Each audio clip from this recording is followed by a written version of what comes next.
Sahabat Suara Tapian Channel, saat ini saya ada di kantor John S.E. Panggabean, seorang pengacara yang disebut pengacara pendeta. Dia adalah juga Ketua Umum Panggabean Sejabotabek 2 periode.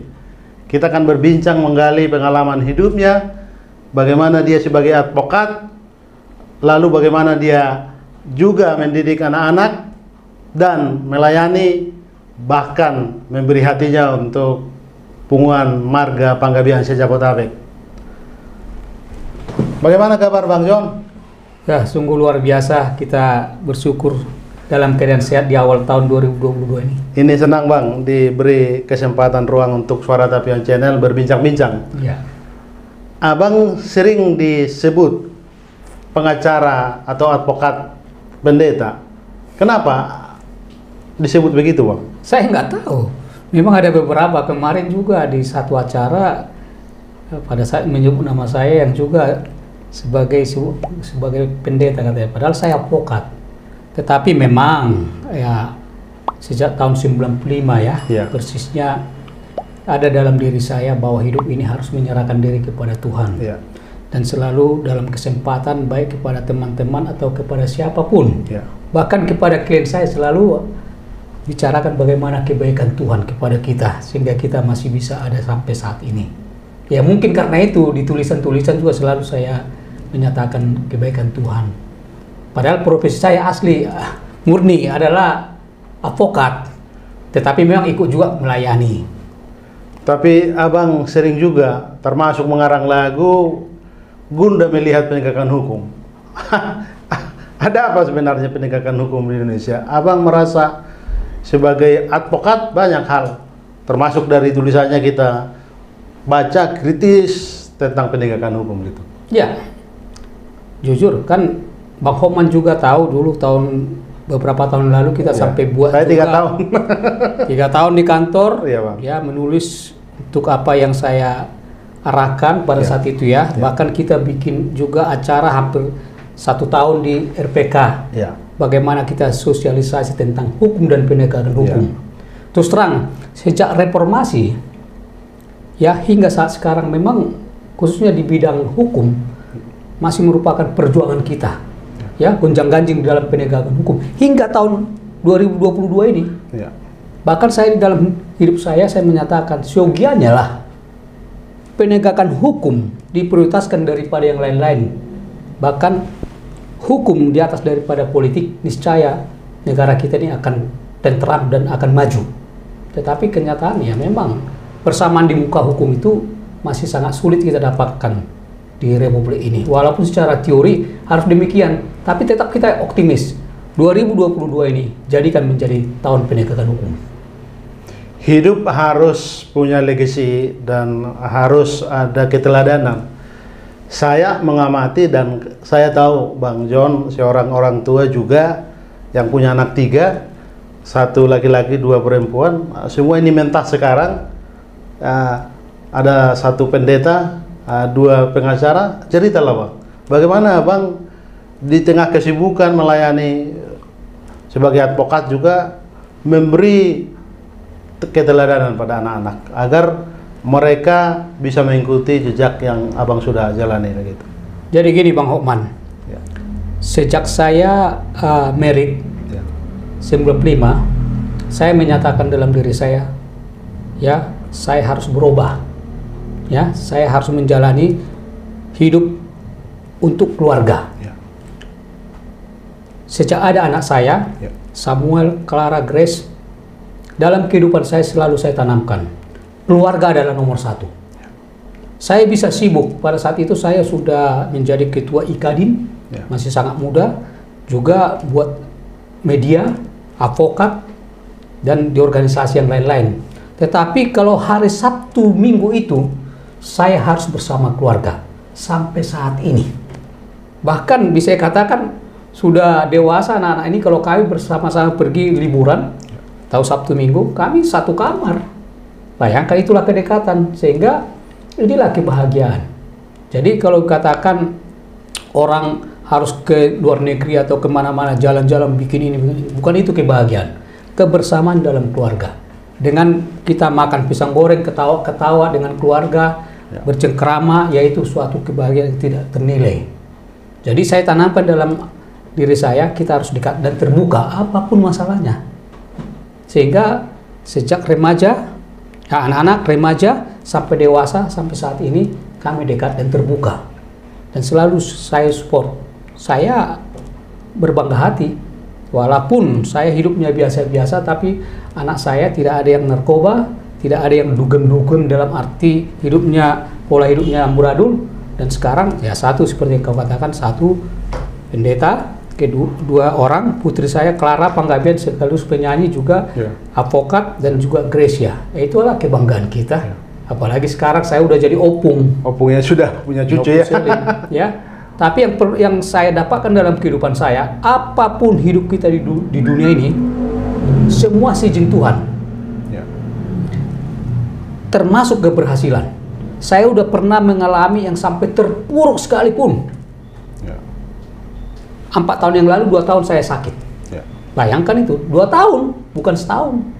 10 kali opname. Sampai ke Penang. Apa yang ada, habis, 0. Tetapi saya tahu bahwa Tuhan itu sungguh baik. Dengan saya menyerahkan diri kepada Tuhan, pada saat itu, obat pun udah nggak ada, 5 macam penyakit saya. Ya. Tetapi setelah menyerahkan diri kepada Tuhan secara total, saya disembuhkan. Makanya saya juga dengan keadaan seperti saat ini, ya kan semua kan mengalami dampaknya COVID ini.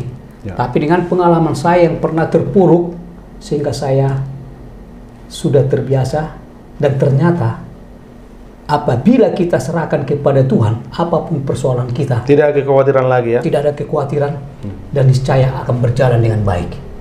Oke. Sampai orang, Bang, di titik hanya Tuhan mampu bersyukur, tahu bahwa semua jalan ini adalah anugerah Tuhan. Apa yang harus kita lakukan? Karena kadangkala orang sudah diberi misalnya hidup melimpah, tetapi kita lupa bahwa itu semua dari Tuhan. Apa yang harus kita yakinkan pada diri kita bahwa kita tidak bisa lepas dari Tuhan? Gitu. Jadi ini konsistensi atau hubungan erat kepada Tuhan yang tetap setiap saat. Ya memang ini pada saat kita dalam keadaan perjuangan biasanya, pergumulan, biasanya iman kita ini kuat. Tetapi pada saat sudah dikasih berkat, di sini tantangannya. Hati-hati. Itu saya alami. 95 saya buka kantor, saya hanya berdoa, klien juga didoakan.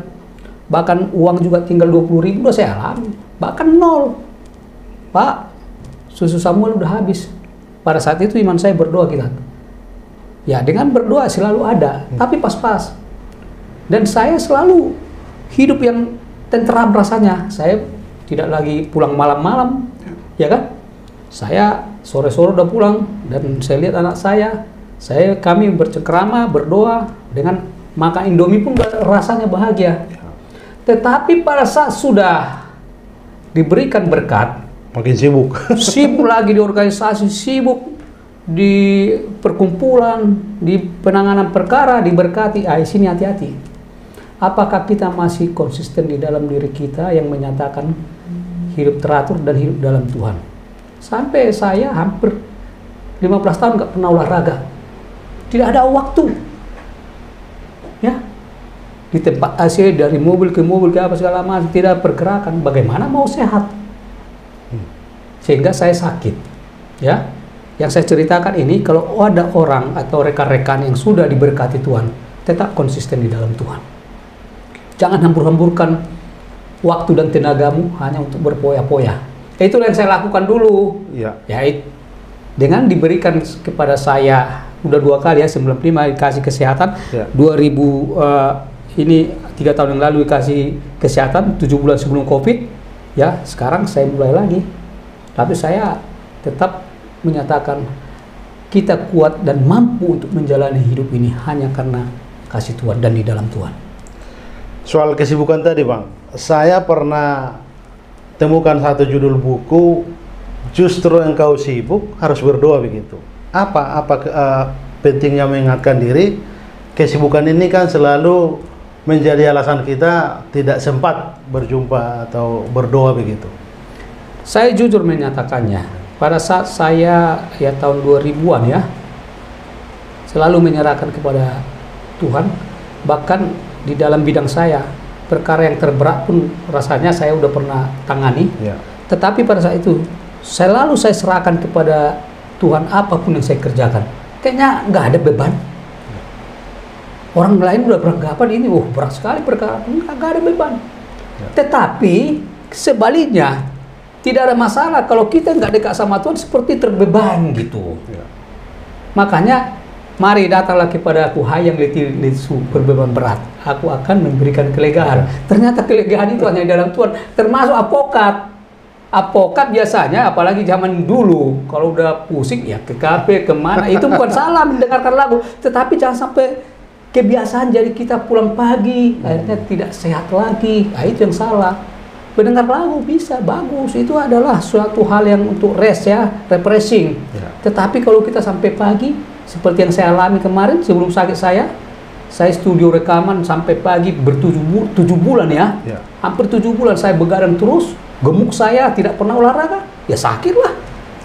Tetapi syukur kalau kita menyerahkan kepada Tuhan, kita bertobat, berubah, niscaya akan diberikan lagi kesempatan. Seperti saat ini, saya selalu bersyukur sekarang. Saya selalu menyatakan diri saya, kalaupun ada saya saat ini, sekalipun persoalan seberat apapun, saya akan tetap mengucap syukur karena Tuhan itu sungguh baik, memberi kesempatan lagi untuk kita memuji dan memuliakan Dia, bahkan berprofesi lagi seperti apa yang sedia kala. Kan luar biasa itu.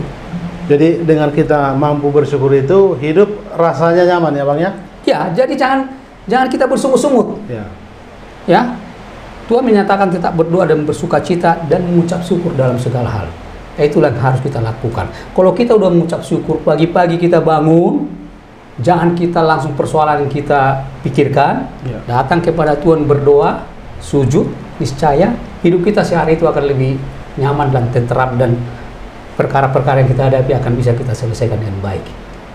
Tapi begini Bang John, di kehidupan kita ini kadang-kala kita selalu bergesekan, bersinggungan dengan pemikiran duniawi.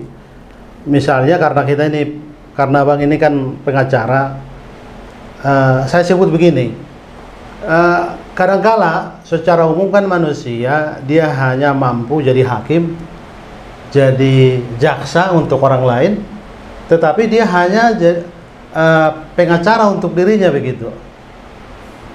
Mungkin ini agak filosofis, maksudnya bagaimana kita kalau hidup dengan Tuhan itu kita tidak mampu lagi mudah menghakimi, tidak mudah lagi jadi jaksa untuk orang lain, tetapi juga kita tidak penting lagi membela diri begitu. Iya, justru itu. Akhir-akhir ini, bahkan sebelumnya juga sudah ya saya alami seperti itu. Bahwasanya kita ini kalau mengampuni, ya mengampuni, maka Tuhan juga akan memberikan kepada kita kelegaan tadi, ya. Tetapi kalau kita sedikit pun kita tersinggung, ya gampang tersinggung, ya itu pasti diri kita ini akan tidak mendapatkan kebahagiaan. Saya pernah pengalaman pribadi berapa puluh tahun, hampir 15 tahun yang lalu, ya baru saya berubah, ya orang mencela saya, bahkan memfitnah sebenarnya, tetapi saya ampuni. Bahkan ada yang juga ngambil hak saya, ya kan gitu, bukannya nggak bisa saya tuntut, tetapi pada saat itu hati saya menyatakan ampuni dia, saya ampuni. Setelah saya ampuni tidak berapa lama, justru yang saya ampuni ini punya masalah, sudah punya masalah, akhirnya komunikasi ke saya lagi, saya bantu sampai bilang kok masih mau bantu saya, nggak apa-apa, kita harus saling bantu, kita anak Tuhan. Begitu juga yang sudah diambil ini dari saya lepaskan pengampunan, ternyata lebih daripada situ diberikan Tuhan kepada saya berkat. Jadi saya yakin dan percaya kalau kita mengampuni, ya tidak dendam, niscaya selain hati kita akan tenteram, juga berkat Tuhan akan datang kepada kita. Itulah harus kita lakukan. Bang John, ini Suara Tabian channel ini kan saya niatkan channel untuk pesan untuk orang-orang muda, khususnya orang muda Batak. Nih Suara Tabian namanya kan. Kira-kira ada nggak pesan, tip dari Bang John agar di masa muda ini digunakan dengan baik. Masa muda adalah masa yang paling indah, tetapi diserahkan pada Tuhan. Kadangkala di masa-masa muda ini kan banyak cobaan juga. Di masa fisiknya secara fisik dia bagus, tapi bisa disalahgunakan begitu. Iya, saya kan punya anak 3. Ya. Selalu saya tanamkan dan saya nyatakan kepada mereka, lakukan apa saja yang menurut kamu, nikmati hidup ini dengan catatan, jangan melanggar firman Tuhan. Ya kan itu. Ya kalau orang juga hanya belajar terus nggak ada santainya juga, itu kurang pas ya. Juga, ya. Perlu jalan-jalan, tetapi ingat prioritas utama adalah belajar. Makanya ya saya bersyukur anak saya ini bukan di channel ini saya bangga-banggakan diri saya, enggak. Ya. Contoh, mereka 3,5 tahun rata-rata, 3-tiganya tamat kuliah. 21 tahun umurnya udah S1. Ya kan gitu. Padahal bahkan Clara 23, 24 orang baru sarjana ya. Clara juara 1 di juara umum dan tanpa tes di UI. Ya suatu kebanggaan bagi saya. Ya.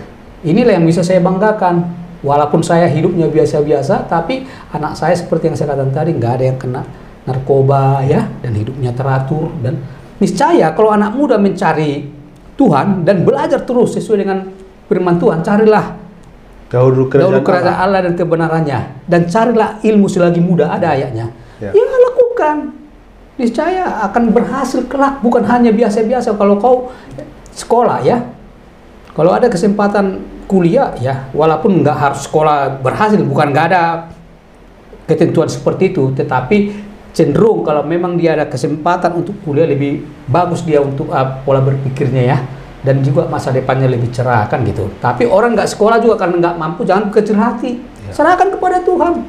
Banyak kok yang berhasil.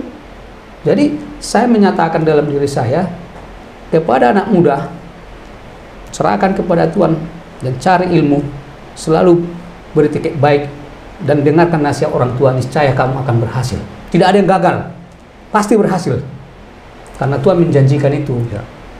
Kaitan dari yang abang sebutkan tadi, mengandalkan Tuhan, ada satu pendapat tokoh begini, bahwa seseorang itu bisa berhasil 5 hal yang dia harus miliki. Pertama, latar belakang keluarga, itu hubungannya dengan DNA, lalu kemudian lingkungan yang membimbing dia. Ketiga dan sampai kelima itu adalah personal dari yang bersangkutan, yaitu mengelola diri. Keempat, disiplin, melatih diri menjadi karakternya. Dan kelima itu menjadi ketika dia memusatkan atau merendahkan hati pada Tuhan, dia mengakui bahwa ada yang pencipta memberi jalan hidup bagi dia.